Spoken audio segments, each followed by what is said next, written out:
মোড়ল মশাই, আজকে কি কি বাজার করা লাগবে আমায় বলুন, আমি এক্ষুনি নিয়ে আসছি।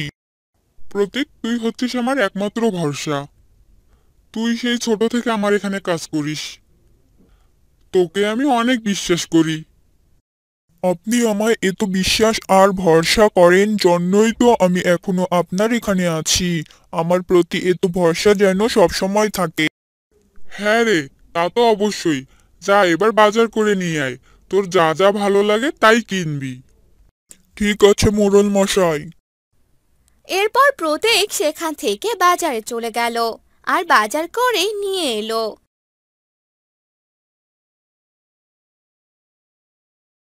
আর একদিন মোড়ল প্রতীককে ডাকতে লাগলো। প্রতীক, কোথায় তুই? তাড়াতাড়ি এদিকে আয়। জি মোড়ল মশাই, বলুন, ডাকলেন কেন? আমাদের যে আজকে নদীর ঘাটে যেতে হবে। আমার সব মালামালগুলো আমি শহরে পাঠিয়ে দিব। সেগুলো বিক্রি করে দিতে হবে। এ তো খুব ভালো কথা। আপনার সব মালামালগুলো যেন ভালোভাবে পৌঁছে যায়। হ্যাঁ রে, তবে আমি চাই তুই সেই শহরে যাবি আর সেগুলো দেখাশোনা করবি। আবার সেই লঞ্চের সাহায্যে ফিরে আসবি। কিন্তু আমি? না না, আমি আর কোনো কথা শুনতে চাই না। তুই তৈরি হয়ে আয়। আমি তোকে বিদায় দিয়ে আসি। এরপর প্রতীক তৈরি হয়ে আসে আর নদীর ঘাটে যেতে থাকে। আর প্রতীক লঞ্চে উঠে পড়ে। বিদায় মোড়ল মশাই। এরপর সেই লঞ্চ ছেড়ে দেয় আর প্রতীকও শহরের উদ্দেশ্যে যেতে থাকে। যেতে যেতে এক সময় মাঝপথে চলে আসে আর তখনই অনেক জোরে বাতাস বইতে শুরু করে। নদীর ঢেউ আসতে থাকে। এসব দেখে প্রতীক অনেক ভয় পেয়ে যায়। এসব কি হচ্ছে? এই যে অনেক বাতাস আর বৃষ্টি পড়ছে, লঞ্চ বুঝি এবার ডুবে যাবে। হায় হায়, এবার কি হবে? কি করব এবার আমি? লঞ্চ আর সামনের দিকে এগোতে পারছিল না আর একসময় পুরো লঞ্চ ডুবে যায়। প্রতীক একটি ব্যাগের সাহায্যে ভাসতে থাকে আর ভাসতে ভাসতে এক কিনারায় এসে পৌঁছায়। এরপর তার জ্ঞান ফিরে আসে। আমি কোথায় এসেছি? চারদিকে এত গাছপালা। আমার সঙ্গীরা কোথায় গেল? আমি এবার মোড়ল মশাইকে কি বলবো? আমি বাড়ি যাব কি করে? এই বলে প্রতীক সেখান থেকে উঠে চারদিকটা ঘুরে ঘুরে দেখতে লাগলো। তখনই তার চোখ পড়ল এক বড় রাজপ্রাসাদের দিকে। এত বড় রাজপ্রাসাদ! আমি তো এক রাজ্যে প্রবেশ করেছি। আমি বরং সেখানে গিয়ে দেখি কোনো সাহায্য পাই কিনা। এরপর প্রতীক সেই রাজপ্রাসাদে যায়। রাজা তার মেয়েকে নিয়ে রাজসভায় বসেছিল। এত সুন্দর রাজকন্যা! এই ছেলে, কে তুমি? তোমাকে তো এই রাজ্যে আগে কখনো দেখিনি। কি চাই তোমার? মহারাজ, আমি এক বিপদে পড়ে আপনার কাছে এসেছি। মালামাল সহ এক লঞ্চে করে শহরের পথে যাচ্ছিলাম। হঠাৎ করে দুর্ঘটনার কারণে আপনার রাজ্যে চলে এসেছি। আমার যে এখন কোথাও যাওয়ার জায়গা নেই। আপনি যদি আমায় একটু সাহায্য করতেন, খুব ভালো হতো। হ্যাঁ হ্যাঁ, বুঝতে পেরেছি। আমার এখানে যেই আসুক না কেন, আমি কাউকে ফিরিয়ে দেই না। তোমাকেও দেব না। সিপাহী, এর থাকার ব্যবস্থা করে দাও। সিপাহী প্রতীককে নিয়ে সেখান থেকে চলে গেল। অন্যদিকে সেই রাজকুমারী বাহিরে হাঁটতো, হাসতো আর এসব কিছু প্রতীক জানালা থেকে দেখছিল।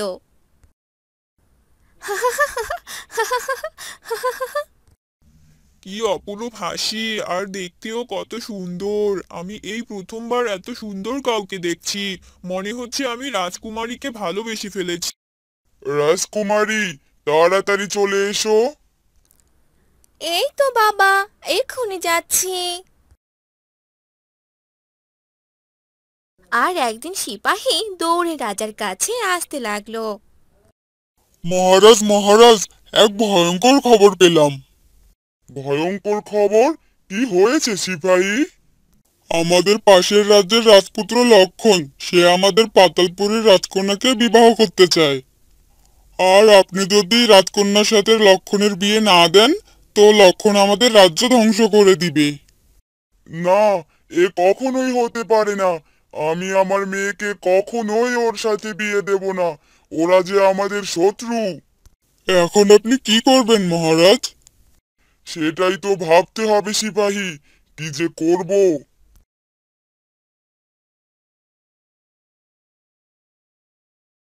মহারাজ, আমি থাকতে আপনি কোনো চিন্তাই করবেন না, আমি এর সমাধান করতে পারবো। তুমি? কিন্তু কি করে?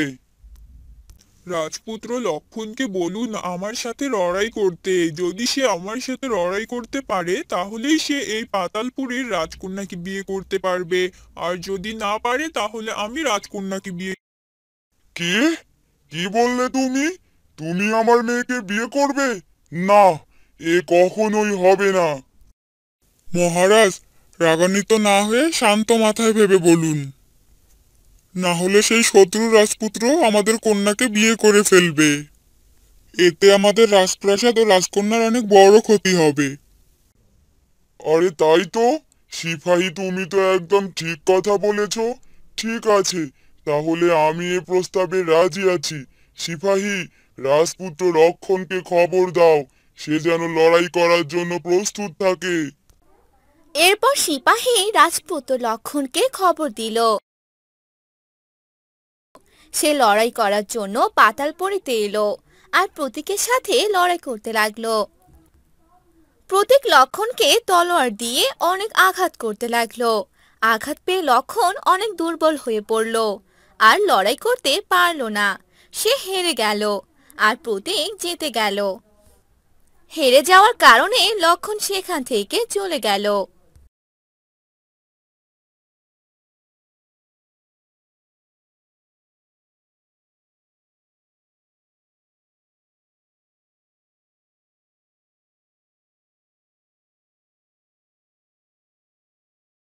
মহারাজ, আমি আমার কাজ সম্পূর্ণ করেছি। এখন কি আপনি রাজকন্যাকে আমার হাতে তুলে দিবেন? হ্যাঁ, অবশ্যই দেব। আমি আমার এই এক সাহসী ব্যক্তি চেয়েছিলাম, আর তুমি হলে সেই ব্যক্তি। তোমার এই সাহসিকতা দেখে আমি মুগ্ধ হয়েছি, তাই আমি আমার রাজকন্যাকে তোমার হাতে তুলে দিলাম। রাজার মুখে এ কথা শুনে প্রতীক অনেক খুশি হয়ে গেল। পাতালপুরীর সুন্দরী রাজকন্যাকে সে নিজের করে পেল। এরপর রাজা ধুমধাম করে তার রাজকন্যার সাথে প্রতীকের বিয়ে দিল। রাজকন্যা, তুমি কি আমায় পেয়ে আনন্দিত? অবশ্যই আমি আপনাকে পেয়ে আনন্দিত। আজ আমার অনেক ভালো লাগছে। কিন্তু আপনি এসব কি করে করলেন? আমি প্রথম তোমাকে দেখে ভালোবেসে ফেলেছিলাম, আর সেই ভালোবাসার শক্তিতে জয় হলো। আজ আমি অনেক খুশি। এরপর থেকে প্রতীক সে রাজ্যই তার রানীকে নিয়ে সুখে শান্তিতে থাকতে লাগলো।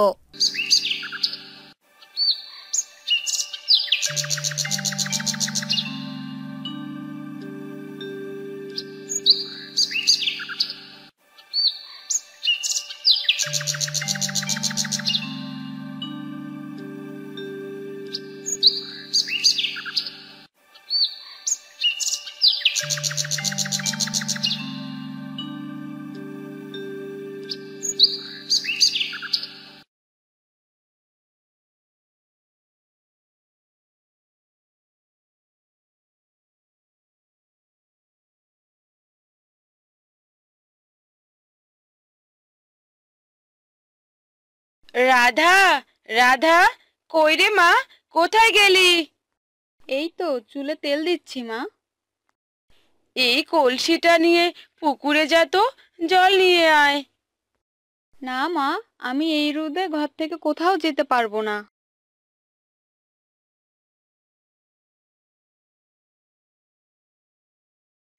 সারাদিন এমন চুল নিয়ে পড়ে থাকলে চলবে? সারাদিন শুধু চুলে এই করছে ওই করছে। এই চুল নিয়ে এত পড়ে থাকলে হবে না। হ্যাঁ, কানের কাছে চিৎকার করো না তো, আমি বাড়ির কোনো কাজই করতে পারবো না। স্বামীর ঘরে গিয়ে কি করবি শুনি? কুটো নেড়ে তো দুটো করিস না, স্বামীর ঘরে তো এমন রাজরানীর মতো থাকতে পারবি না। কে বলেছে পারবো না? একটা বড়লোক দেখে ছেলের সঙ্গে আমাকে বিয়ে দিবে, বুঝলে? তাহলে আমার আর কোনো কাজ করতে হবে না, আমি আমার চুলের যত্ন নিতে পারবো। তোর সাথে কথাই পেরে উঠতে পারবো না। শোন, একটু পর ছেলে পক্ষ তোকে দেখতে আসবে। যা, তাড়াতাড়ি রেডি হয়ে নে, আমি রান্নাটা সেরে নেই। পর রাধার মা চলে যায়, আর রাধা তখনই তার আয়নার সামনে বসে পড়ে সাজতে। কিছুক্ষণ পর পাত্রপক্ষ চলে আসে, তবুও রাধার সাজ শেষ হয় না। তখনই রাধার মা রাগ হয়ে যায়, আর রাধার মা রাগ করে রাধার ঘরে যায়।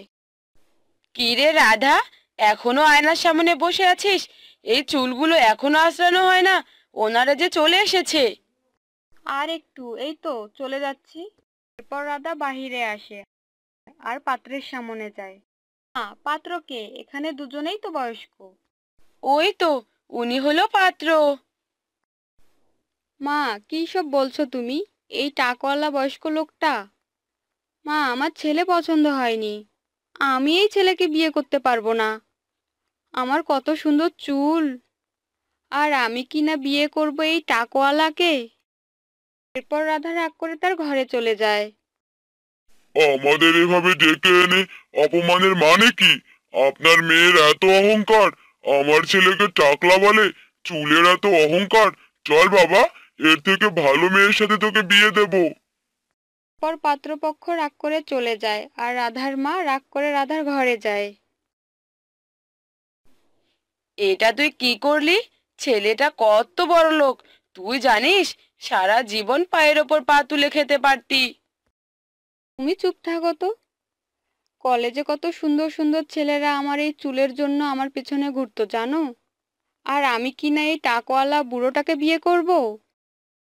শোন মা, কোনো কিছু নিয়ে এত অহংকার করতে নেই। আর একদিন মোড়লের স্ত্রীর চোখ পড়ল আলমারির নিচে। আরে, ওই আলমারির নিচে কি পড়ে আছে?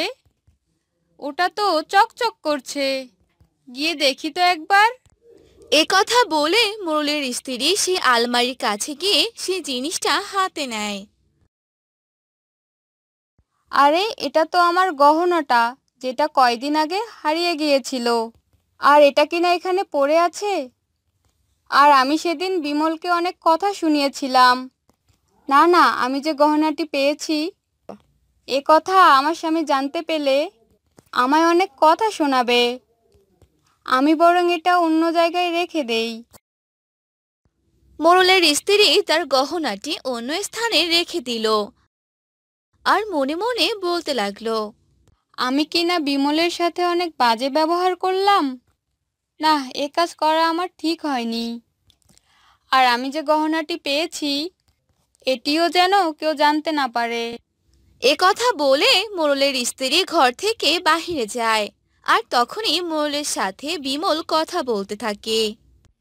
মোড়ল মশাই, আপনাদের বাড়িতে কাজ করার 2 মাস পার হয়ে গেছে, আর আপনি আমার মজুরিও দিয়েছেন।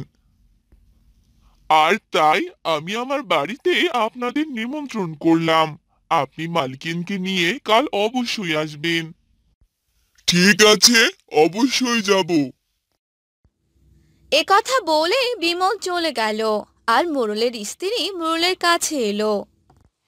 বিমল তোমায় কি বলে গেল? হ্যাঁ, বিমল আমাদের নিমন্ত্রণ করলো। কি? ওই চাকরের বাড়িতে নিমন্ত্রণ? না, আমি কোথাও যেতে পারবো না, ওই চাকরের বাড়িতে আমি যাব না। চাকর হয়েছে বলি কি ওর বাড়িতে আমরা যেতে পারবো না নাকি? না, যেতে পারবো না। তুমি হলে গ্রামের মোড়ল, আর তুমি কিনা একজন চাকরের বাড়িতে নিমন্ত্রণ খেতে যাবে? গরিব আর ধনী দেখে সবকিছু যাচাই করা ঠিক না, বুঝলে? আমরা কালকেই ওর বাড়িতে যাব। পরদিন সকালে মোড়ল তার স্ত্রীকে নিয়ে বিমলের বাড়িতে আসে। বিমলের স্ত্রী তাদের জন্য অনেক খাবারের আয়োজন করে।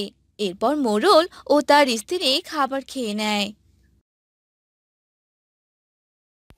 ও, আজ বহুদিন পর এরকম খাবার খেলাম, মনটা ভরে গেল। বিমল, তোদের বাড়িতে এসে আমাদের যে অনেক ভালো লাগলো। হ্যাঁ গো, তুমি একদম ঠিক কথা বলেছো। আর আমি আজকে একটা সত্যি কথা বলতে চাই। আসলে আমার গহনাটা সেদিন বিমল চুরি করেনি, সেটা আলমারির নিচে পড়ে গিয়েছিল, আর সেদিন সেটা আমি পেয়েছি। দেখলে তো, আমি বলেছিলাম না বিমল এ কাজ করেনি। এ কথা শুনে বিমল খুশি হয়ে গেল। তখন মোড়ল ও তার স্ত্রী সেখান থেকে চলে গেল। বিমল ও তার বউকে নিয়ে সুখী দিন কাটাতে লাগলো।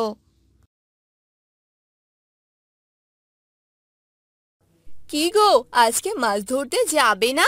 অনেক বেলা তো হলো, কখন যাবে শুনি? দুদিন থেকে তো জালে মাছই উঠছে না। যদিও দু একটা ওঠে, জালের যে অনেক জায়গায় ছেঁড়া, সেদিক দিয়ে বের হয়ে যায়। নতুন জাল যে কিনবো কিনি, সে টাকাও যে নেই।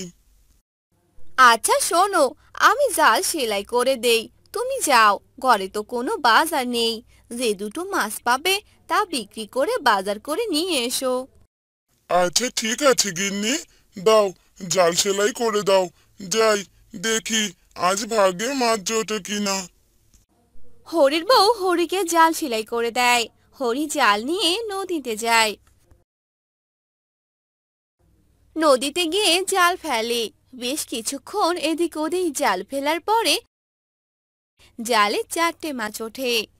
বাঁচালে ভগবান, আজ যদি একটি মাছও না পেতাম কি যে হতো, বাজার কিভাবে করতাম। যাই, এই 4টি মাছই বিক্রি করি গিয়ে, তাতে যা টাকা হয় তা দিয়েই কিছু বাজার করে নিয়ে যাই।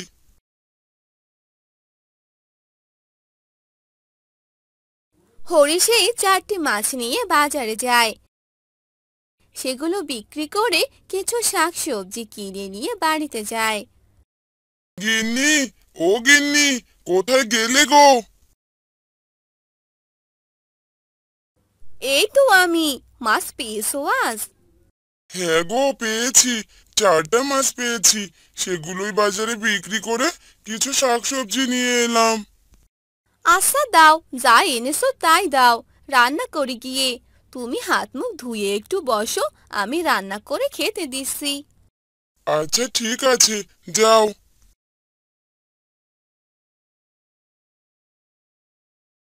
এরপর হরির বউ রান্না করতে যায়। হরি হাত মুখ ধুয়ে রান্না হওয়ার অপেক্ষা করে। কি গো শুনছো, রান্না হয়ে গেছে, আসো খেতে দিচ্ছি। কিরে গীতা মা, কোথায় তুই? তুইও আয়, খেতে দিচ্ছি। হ্যাঁ মা, আসছি।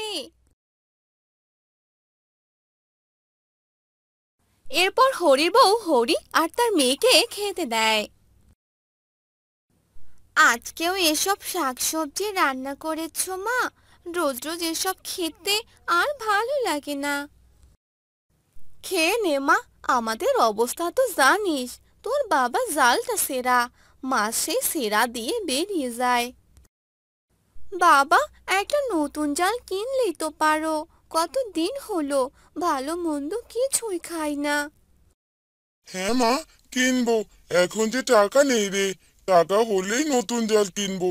তখন অনেক মাছ ধরবো, অনেক টাকা পাবো। তখন তোকে মাংস খাওয়াবো।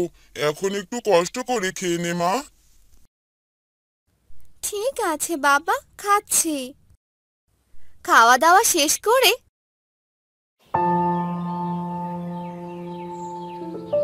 পরদিন সকালবেলা গীতা তার বান্ধবীর বাড়িতে যায় দেখা করার জন্য। লালি, কিরে লালি, কোথায় তুই? বাড়িতে আছিস তুই? কে রে গীতা, তুই কেমন আছিস রে? আয় আয়, ভেতরে আয়। এমনি আসলাম রে, তোর সাথে দেখা করতে। তুই কেমন আছিস বল? লালিদের বাড়িতে চিংড়ি মাছ রান্না হয়েছে। রান্নার খুব সুন্দর গন্ধ বের হয়েছে। বাহ, কি সুন্দর গন্ধ বেরিয়েছে রে। হ্যাঁ, আজ মা চিংড়ি মাছ রান্না করেছে, তার গন্ধ বেরিয়েছে রে। তুই বস, খাওয়া দাওয়া করে যা। না রে, অন্যদিন খাবো, আজ যাই রে আমি। এরপর গীতা বাড়ি চলে যায়। রাতে তারা খেতে বসে। আজকেও এসব শাকসবজি রান্না করেছো মা? উফ, আমার আর ভালো লাগে না। খেয়ে নে মা, এমন করে না। তোর বাবার অবস্থা তো জানিস। মা, তুমি জানো আজ লালিদের বাড়ি গিয়েছিলাম। ওদের বাড়িতে আজ চিংড়ি মাছ রান্না হয়েছে। কি সুন্দর গন্ধ বেরিয়েছিল। আমার চিংড়ি মাছ খেতে খুব ইচ্ছে করছে মা। আচ্ছা রে মা, কটা দিন অপেক্ষা কর, তোকে আমি চিংড়ি মাছ খাওয়াবো। সত্যি বাবা? হ্যাঁ রে মা, সত্যি। গীতা খেয়ে ঘুমাতে যায়। হরি আর হরির বউ চিন্তায় পড়ে যায়। হ্যাঁ গো, শুনছো? কি করবে এখন? বলে তো দিলে নতুন জাল না কিনলে মাছ ধরবে কিভাবে? আর মেয়েকে চিংড়ি মাছ খাওয়াবে কিভাবে শুনি? কি যে করি গিন্নি, বুঝতে পারবো না। হায় ভগবান, কেন করে বানালে আমাকে তুমি? মেয়েটাকে যে ভালো মন্দ খাওয়াতে পারি না। এরপর তারা ঘুমিয়ে পড়ে।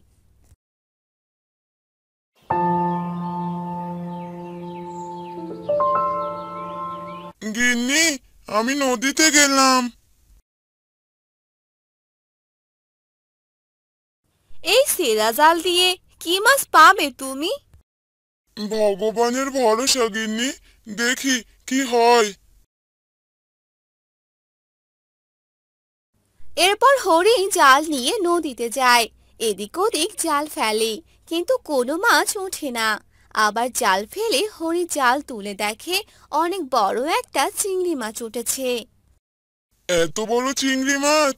হে ভগবান, আজ তুমি মুখ তুলে চাইলে গো, মেয়েটাকে আর চিংড়ি মাছ খাওয়াতে পারবো তাহলে। এ কথা বলে হরি যখন চিংড়ি মাছটি হাতে নেয়, তখন সেই চিংড়ি মাছটি একটি পরীতে পরিণত হয়। এ দেখে হরি অনেক অবাক হয়ে যায়। আমি তো নিজের চোখকে বিশ্বাসই করতে পারছি না। চিংড়ি মাছ পরি হয়ে গেল, এ আমি কি দেখছি?